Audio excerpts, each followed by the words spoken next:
A Chocolate Chip Cookie Murder, Chapter 18, Part 2. Do you really think you should snoop through his personal things? Hannah turned to give her sister a long, level look. Why not? It didn't seem to bother you in Norman's office.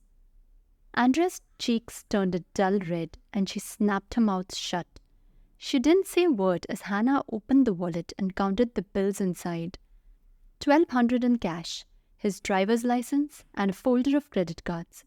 Hannah reported. Then Max didn't kill Ron and run away. Andrea sounded very sure of herself. He might have left the credit cards and his driver's license, especially if he was afraid of being traced. But the cash?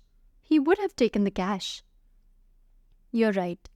Hannah flipped through the papers in the briefcase and pulled out an agenda for the Tri-State Buttermakers Convention. A line was highlighted in yellow, and it read, Opening address by Maxwell Turner, 10 a.m. Look at this, Andrea.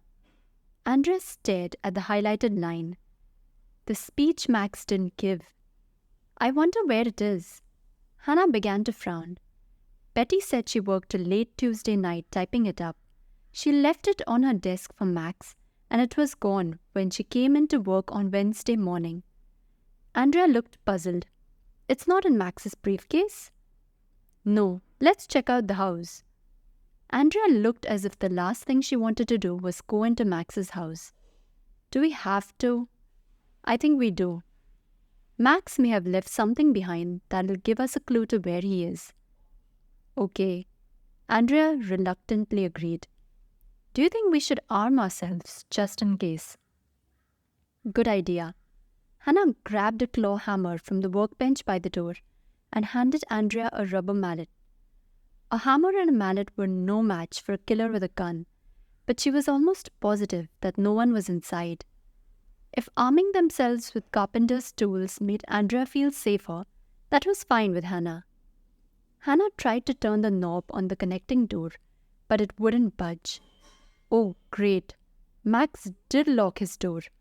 See if his keys are in his Cadillac, will you? I think I noticed them in the ignition. Andrea hurried back to the Cadillac and came back with the keys. She handed them to Hannah and watched as her sister unlocked the door. Hannah stepped into the kitchen, flicked on the light, and jumped slightly as the refrigerator kicked in. Nice kitchen.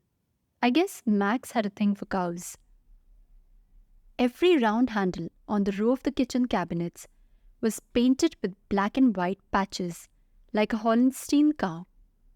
There was a collection of china cows in various poses on the shelves of the greenhouse window over the sink, and a large painted plate with frolicking cows around the border hung over the stove. There were cow magnets on the refrigerator door, a cow creamer and a sugar bowl on the table, and a cow cookie jar sitting on the counter. A farm dog would have gone crazy in Max's kitchen, trying to round up all the cows. It's a little much for my taste, Andrea admitted, but I guess Max had to do something with all the cow things that people gave him. That's the trouble with collections. Once people know you're collecting something, they give it to you for every occasion. There was a strange burning odor in the kitchen, and Hannah noticed that the red light was glowing on the coffee maker. She reached out to shut it off and realized that the pot was dry, just inky sludge that once had been coffee in the bottom. Max left the coffee on. Don't run the water in it, Andrea warned.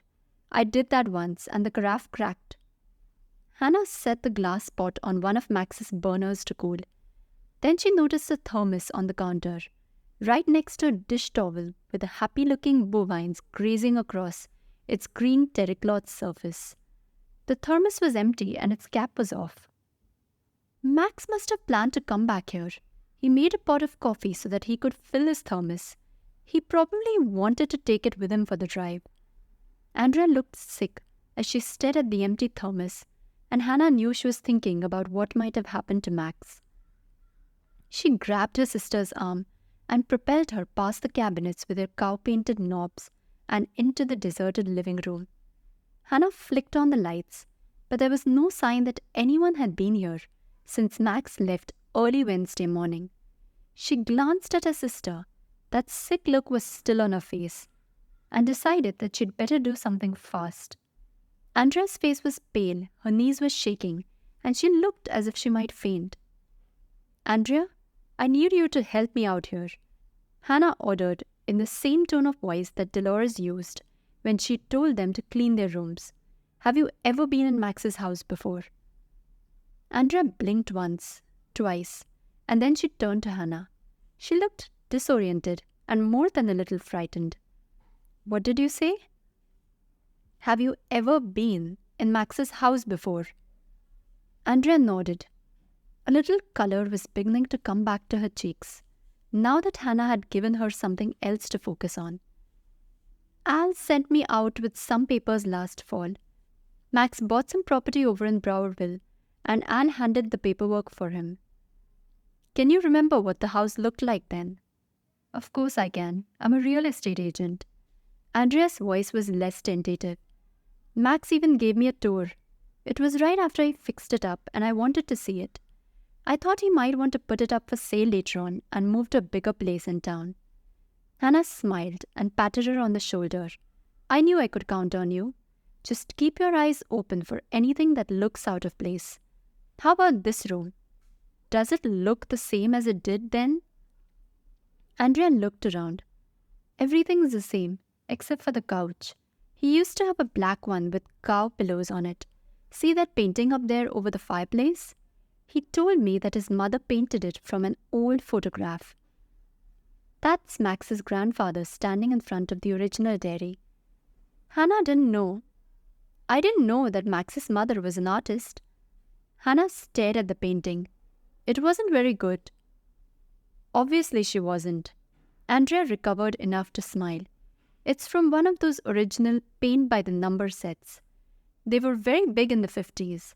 She mailed the photograph and they sent back the canvas with little numbers in the spaces so that she'd know what color to use. I had all I could do not to tell Max how bad it was." Now that Hannah had moved closer, she could see some of the numbers showing through the paint, and she doubted that Max's grandfather had sported a 17 tattooed on his forehead. "Let's go through the other rooms. Tell me if you see anything that you don't remember." With Andrea following, Hannah stepped briskly out into the hallway, and they proceeded to go through every room in the house. Andrea pointed out new curtains in the den, a slightly different furniture arrangement in Max's home office, and a new wallpaper in the dining room. Max's bedroom had been painted since Andrea had seen it. He changed the color scheme from blue to green, and the guest bedroom had a new braided rug on the floor. Every room had at least one cow in some shape or form. "How can you remember what everything looked like?" Hannah asked. She was amazed at the amount of information Andrea had remembered from a single tour of Max's house. Andrea shrugged modestly. "I've always had a good eye. That's why I could tell when Mother had been in my room. If one tiny thing had been moved, I noticed it." "And there isn't one tiny thing out of place in Max's house?" Hannah kept talking as they made a full circle and approached the kitchen again. She didn't want Andrea to think about what might have happened to Max. "Not that I can see, except..." Andrea stopped by the connecting door that led to the garage and reached up to touch an empty hook by the side of the door frame. "Wait a minute, Hannah. There's supposed to be a key right here." "What kind of a key?" Andrea closed her eyes for a moment, and then they snapped open again. A shiny blue metal key on a cow keychain. It was hanging right here when Max showed me his kitchen. The cow was really cute, brown and white with a little... "Do you know what the key was for?" Hannah interrupted her sister's description. "The dairy. Max said he used it when he walked to work and he didn't want to carry his whole key ring. He told me he just grabbed that key and his garage door opener and..." Andrea stopped speaking and turned to Hannah. "That must be what he did on Wednesday morning. When I went back to his car to get the keys, I noticed that his garage door opener wasn't clipped to the visor." "I think you're right. Max started to pack his car Wednesday morning, but he didn't have time to finish before his meeting. He left his briefcase open because he needed to pick up the speech that Betty typed up. When his meeting was over, he planned to come back here and leave for the convention. But Max didn't come back. The last time anyone saw him, he was in his office at the Cozy Cow. His trail ends at the dairy. Andrea winced. I hope you're not going to say what I think you're going to say. I am. Hannah closed up the garage and ushered her sister out of Max's front door. We don't have a choice. We've got to check out the dairy.